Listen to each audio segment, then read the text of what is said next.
বিধানসভায় এমন একটা মুখ পাঠিয়েছেন যে 294 জন বিধানসভার বিধায়কের মধ্যে যদি দুটো দল করা হয়, একটা দলে থাকবে 293 জন বিধায়ক আর একটা দলে থাকবে ভাঙড়, অর্থাৎ ভাঙড়ের বিধায়ক এবং ভাঙড়ের মানুষ।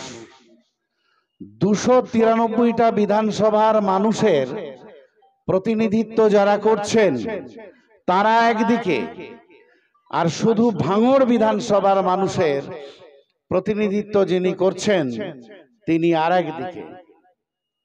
প্রতিটা মুহূর্তে আপনারা আমাদের পথ দেখাচ্ছেন,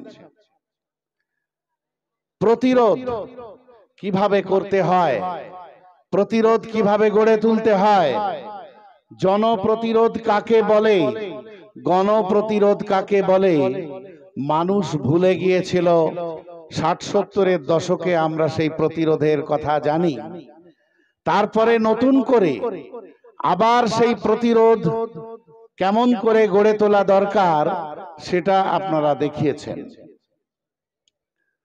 আমাদের বিধায়ক, আপনাদের বিধায়ক, আমাদের পার্টির চেয়ারম্যান শপথ নিয়েছিলেন যে ভাঙড়কে পরিবর্তন করবেন। ভাঙড়কে পরিবর্তন করবেন মানে কি?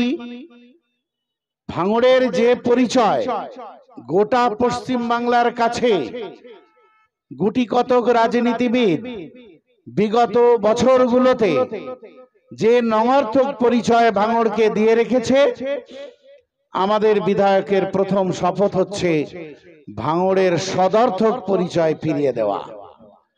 কারণ ভাঙড়ের মানুষ সদর্থকতারই পরিচয় দেয় সব সময়, বাংলাকে পথ দেখায়, পরিবর্তনের পথ দেখায়।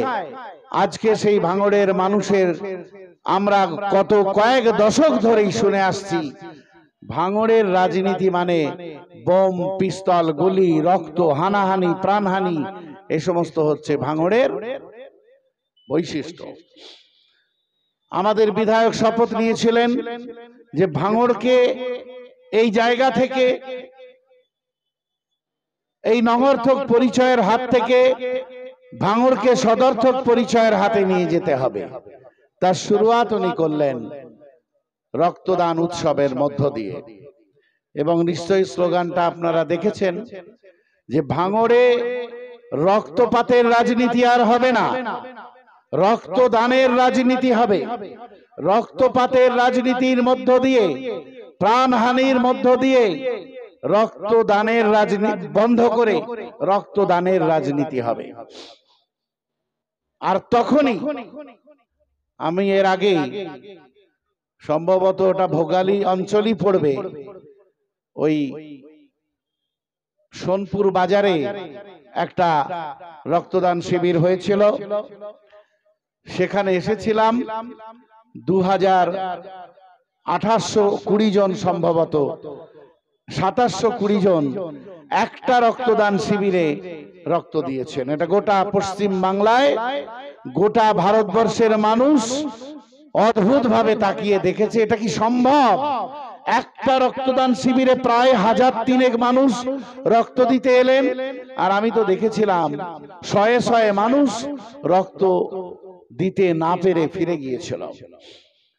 শাসকের তখনই আতঙ্ক ছড়িয়েছিল শাসকের মধ্যে, যে আরে আমরা তো রক্ত দেওয়া মানে প্রাণহানির রক্তের কথা বুঝি। ভাঙড়ে একই কারবার শুরু করলো নওশাদ সিদ্দিকী। সুতরাং ভাঙড়কে আবার তার জায়গায় ফিরিয়ে দিতে হবে। তাই আমরা দেখলাম বিগত বিধানসভা নির্বাচনের আগেও হয়েছে, বিগত পঞ্চায়েত নির্বাচনের আগেও হয়েছে, কিন্তু পঞ্চায়েত নির্বাচনে তাদের সেই নোংরামি আরো মারাত্মক আকার ধারণ করলো এবং রক্ত নিয়ে হোলি খেলার যে পুরনো অভ্যাস, সেই পুরনো অভ্যাসটা তারা আবার ঝালিয়ে নিল। নানা রকম ভাবে সন্ত্রাস, বিভীষিকা, বলে তোরা রক্তদান করে প্রাণহানির ভাঙড়কে রক্তদানের ভাঙড়ে পরিণত করবি, তা হতে দেব না। কিন্তু আমরা দেখেছি মানুষ দাঁতে দাঁত চেপে ভাঙড়ের মানুষকে শিক্ষা দিয়েছে। এত সন্ত্রাস, এত অত্যাচার, এত প্রাণহানি, এত নোংরামি, এতদ সত্ত্বেও আমরা কিন্তু ভাইজানের সঙ্গ ছাড়ব না।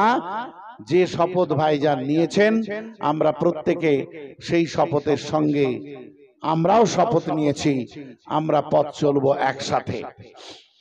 তাই যেদিন ভাঙড়ে গণনাকে কেন্দ্র করে গুলি চালিয়ে নৃশংসভাবে হত্যা করলো আমাদের কর্মীদের, তারপর দিনই যখন সকালবেলা ওই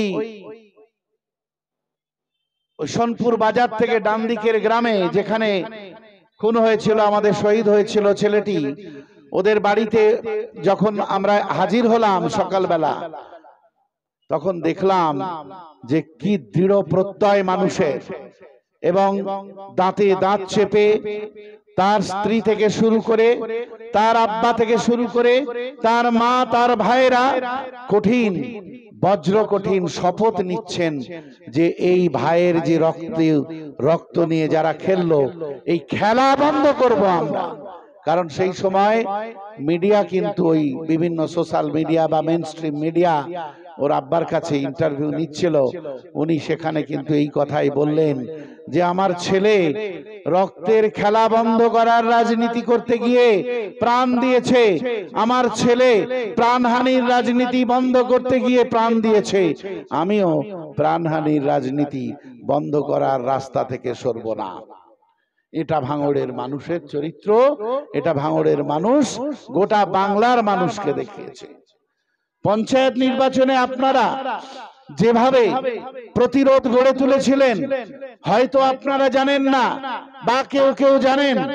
আমরা তো গোটা পশ্চিম বাংলায় ঘুরি, আমাদেরকে বিভিন্ন জায়গার মানুষ তারা জানিয়েছে যে এই যে তারপরে যে ছোটখাটো প্রতিরোধগুলো হয়েছে সব জায়গায়, সেই প্রতিরোধগুলো বলল ভাঙড়ের অনুপ্রেরণায় অনুপ্রেরিত হয়ে আমরা প্রতিরোধ গড়ে তুলেছি।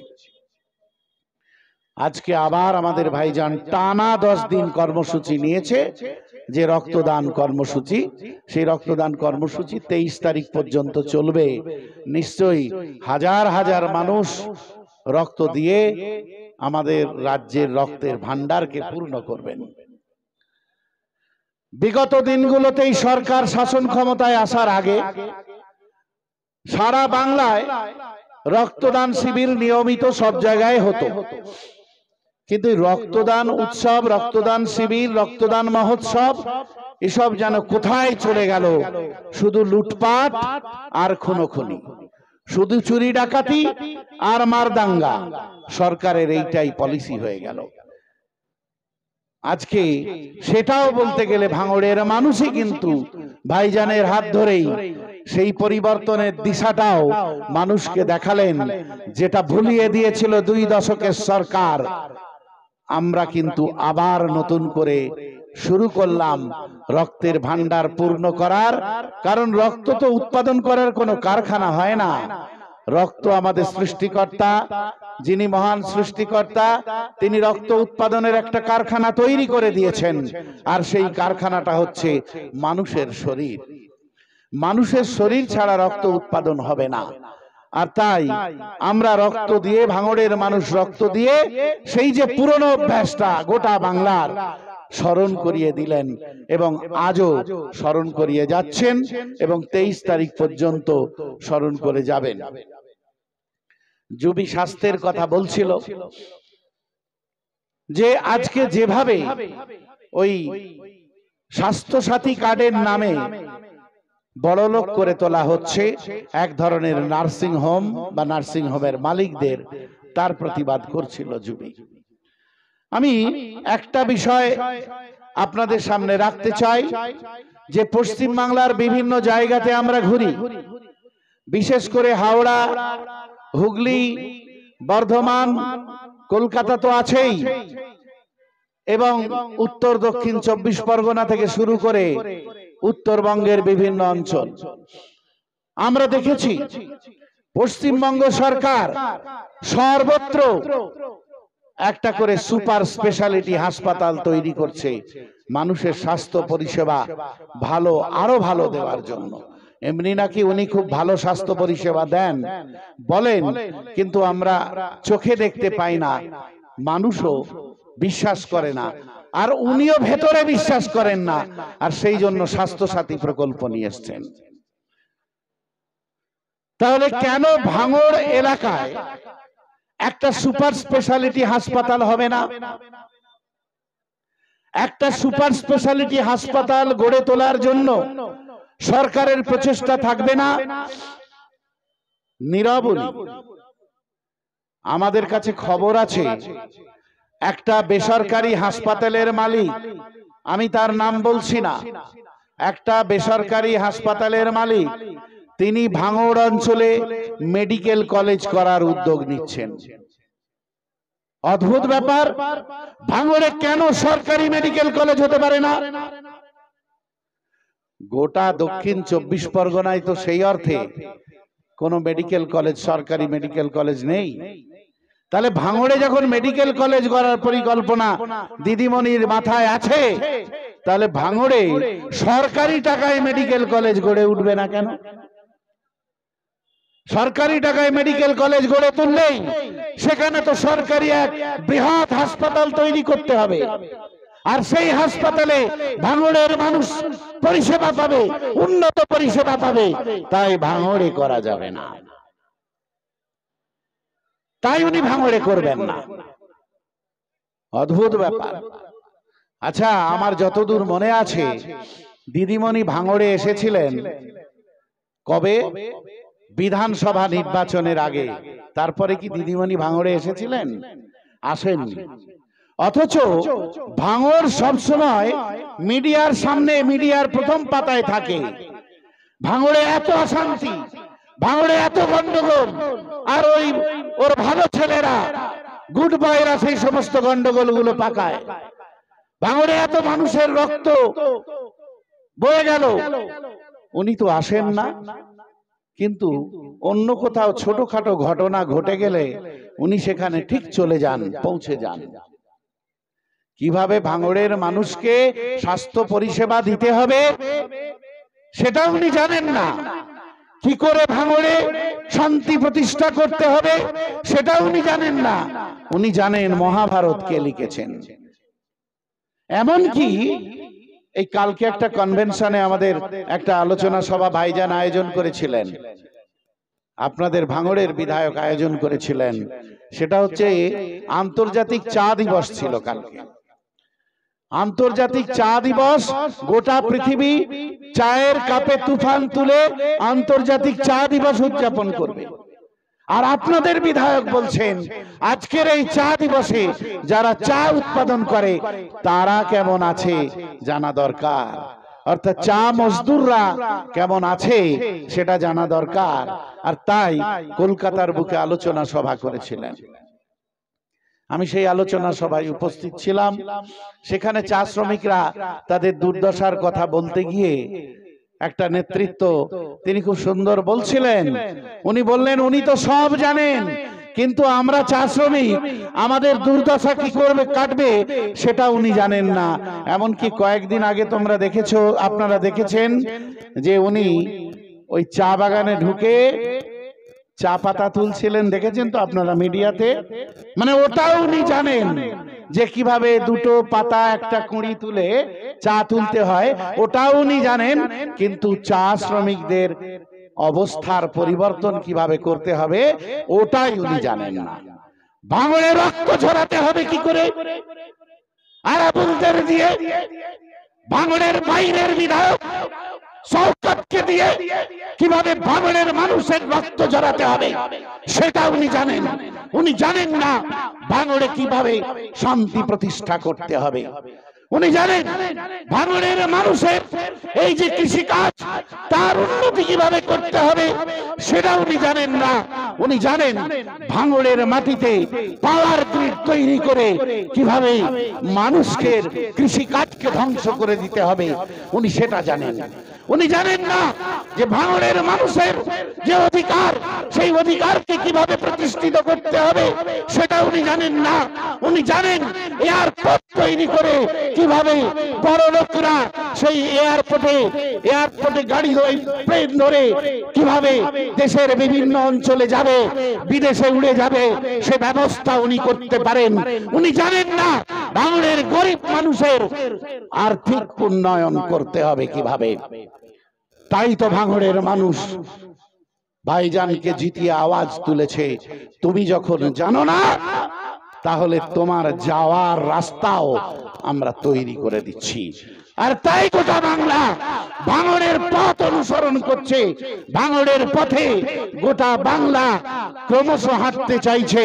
সন্ত্রাস দিয়ে আর অন্যায় করে গণতন্ত্রকে এই যে বারবার ধর্ষণ করছো, এটা করা সম্ভব না।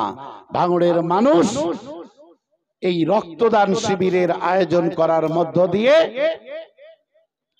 তাদের ভাঙড়কে রক্তদানের ভাঙড়ে পরিণত করার যে শপথ নিয়েছে তাকে আমি রক্তিম অভিবাদন জানাই, আমি রেড স্যালুট জানাই, রক্তিম অভিনন্দন জানাই আপনাদেরকে।